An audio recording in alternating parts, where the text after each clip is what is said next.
Hello students, आपको पता ही हम रिंग थ्योरी पढ़ रहे हैं और हमने रिंग्स में कई डेफिनेशन पढ़ी। उन्हीं को आगे बढ़ाते हुए नई डेफिनेशन है इन्वर्टिबल एलिमेंट की। इन्वर्टिबल एलिमेंट या फिर यूनिट। ध्यान से देखिए, यूनिट वर्ड यूज करा गया है, यूनिटी नहीं। क्या है देखिए, मान लीजिए R comma plus comma dot एक रिंग है विद यूनिटी। यूनिटी आपको पता ही है किसको बोलते हैं, यूनिटी बोलते हैं मल्टीप्लिकेटिव आइडेंटिटी को। तो एक एलिमेंट ए वो इन्वर्टिबल एलिमेंट या फिर यूनिट, इन्वर्टिबल एलिमेंट या फिर यूनिट कब कहलाएगा, जब उसका मल्टीप्लिकेटिव इनवर्स रिंग के अंदर क्या करे, एग्जिस्ट करे। ये तो आपको पता ही है, जो रिंग होती है वो प्लस के विद रिस्पेक्ट टू ग्रुप होती है और प्लस के विद रिस्पेक्ट टू तो हर एक एलिमेंट का इनवर्स रिंग के अंदर एग्जिस्ट करता है। लेकिन जो रिंग थी वो मल्टीप्लिकेशन के विद रिस्पेक्ट टू ग्रुप नहीं थी। लेकिन अगर किसी एलिमेंट का मल्टीप्लिकेशन के विद रिस्पेक्ट टू भी इनवर्स क्या कर जाए, रिंग के अंदर एग्जिस्ट कर जाए, तो वो एलिमेंट क्या कहलाएगा, इन्वर्टिबल एलिमेंट या फिर यूनिट कहलाएगा। यूनिट दैट इज, देखो क्या लिखा, that is there exist some b belonging to R such that कि ए इंटू बी करने पर 1 आए। 1 क्या था, 1 सिंबल था मल्टीप्लिकेटिव आइडेंटिटी का, और b इंटू ए करने पर भी क्या है, 1 आए। तब हम कहेंगे कि ए एलिमेंट कौन है, ए एलिमेंट है आपका यूनिट। एंड वी राइट, और हम लिखेंगे b को क्या, उसी तरीके से जैसे ग्रुप थ्योरी में लिखते थे ए इनवर्स। तो रिंग के अंदर क्योंकि दो बाइनरी ऑपरेशन है तो दो टाइप के इनवर्स हो सकते हैं, एक प्लस के विद रिस्पेक्ट टू और एक मल्टीप्लिकेशन के विद रिस्पेक्ट टू। तो जिन जिन एलिमेंट का मल्टीप्लिकेशन के विद रिस्पेक्ट टू इनवर्स क्या करता है, एग्जिस्ट करता है, वो सभी क्या कहलाएंगे, आपके यूनिट कहलाएंगे। नोट करने की बात यह है कि हम वर्ड यूनिट यूज कर रहे हैं। यूनिटी किसको बोलते हैं, यूनिटी बोलते हैं मल्टीप्लिकेटिव आइडेंटिटी को। ठीक है, फॉर एग्जाम्पल जैसे देखिए इंटीजर्स की रिंग थी, इंटीजर्स की रिंग थी, ये आपकी कोम्यूटेटिव रिंग थी विद यूनिटी। ठीक है, तो इसकी यूनिटी कौन था, 1 था। तो इस रिंग के अंदर 1 और -1 दोनों का मल्टीप्लिकेटिव इनवर्स क्या करता है, एग्जिस्ट करता है। 1 का इनवर्स कौन है, मल्टीप्लिकेटिव 1, और -1 का मल्टीप्लिकेटिव इनवर्स कौन है, -1, क्योंकि 1 इंटू 1 करने पर क्या आएगा, 1 आएगा, और -1 इंटू -1 करने पर क्या आएगा, 1। तो ये दोनों इस रिंग की क्या कहलाएंगी, आपकी यूनिट कहलाएंगी। तो जिसका भी मल्टीप्लिकेटिव इनवर्स एग्जिस्ट करेगा वो एलिमेंट क्या कहलाएगा, इन्वर्टिबल एलिमेंट, या फिर हम वर्ड यूज करेंगे यूनिट। अब देखिए नेक्स्ट डेफिनेशन है डिवीजन रिंग की। डिवीजन रिंग या फिर क्या बोलते हैं, स्क्यू फील्ड है क्या। मान लीजिए let R comma plus comma dot be a ring. मान लिया R comma plus comma dot क्या है, एक रिंग है।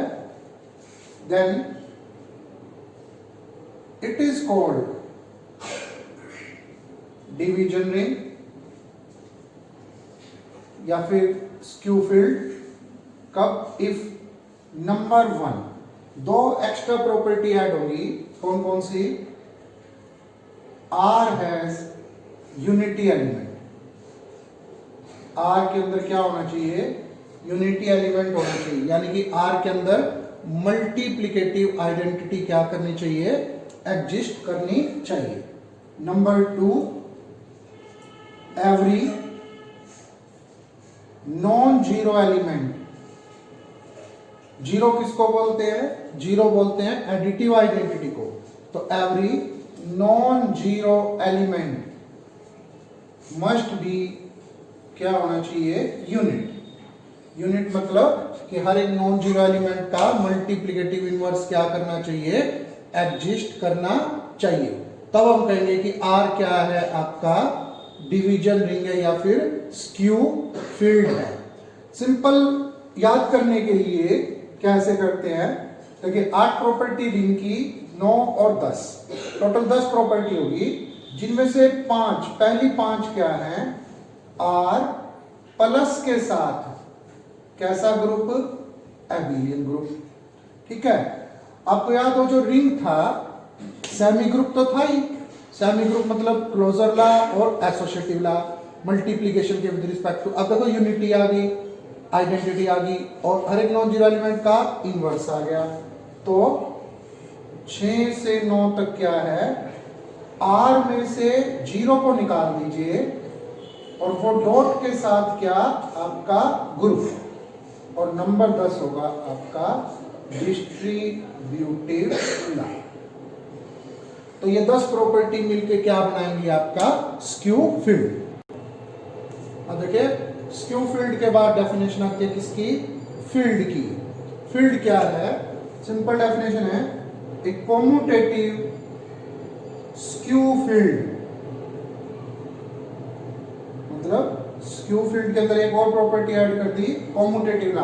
कौन सा कॉम्यूटेटिव ला, ऑब्वियसली मल्टीप्लिकेशन का, इज कॉल्ड फील्ड। जो स्क्यू फील्ड क्या होगा आपका कॉम्यूटेटिव होगा वो क्या कहलाएगा, जो स्क्यू फील्ड आपका कॉम्यूटेटिव होगा वो क्या कहलाएगा, आपका फील्ड कहलाएगा। यानी कितनी प्रॉपर्टी होगी टोटल, टोटल प्रॉपर्टी होगी 11।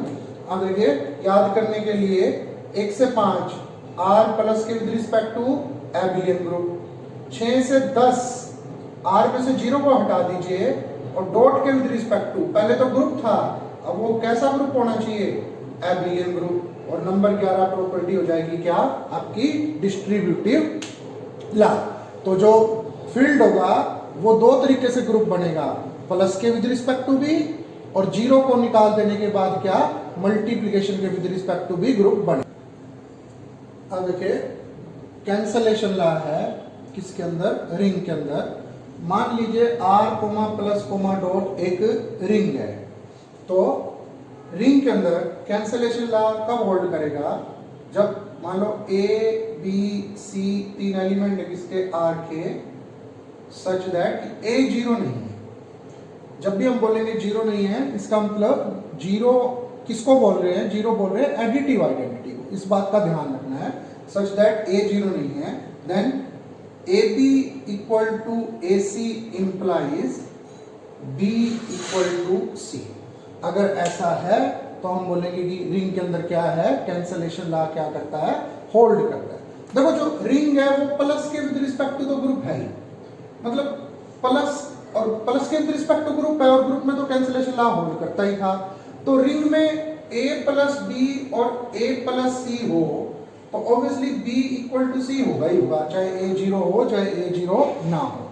लेकिन क्योंकि जो रिंग होती है नॉर्मल रिंग वो मल्टीप्लिकेशन के विद रिस्पेक्ट टू ग्रुप नहीं होती, तो मल्टीप्लिकेशन के विद रिस्पेक्ट टू कैंसलेशन ला कब ट्रू माना जाएगा, जब AB इक्वल टू AC हो लेकिन A 0 ना हो, इंप्लाइज B इक्वल टू क्या हो, C।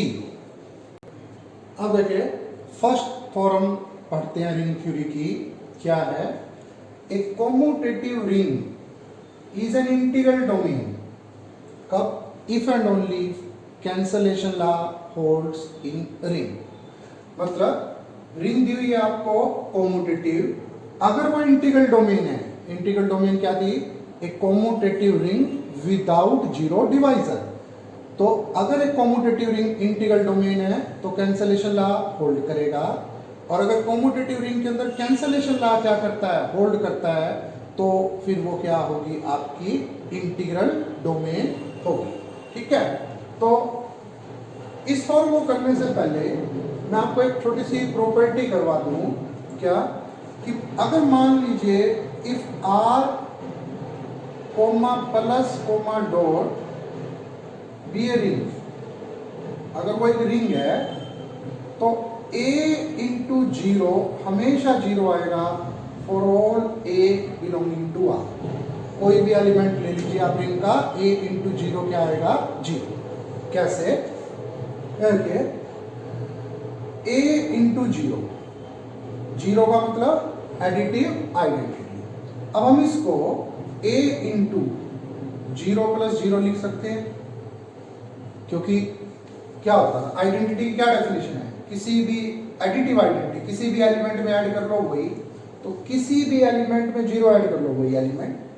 Distributive law A into 0 A into 0, और लेफ्ट हैंड साइड में देखिए फिर वही कंडीशन, किसी भी एलिमेंट में एडिटिव आइडेंटिटी ऐड कर लो वही एलिमेंट।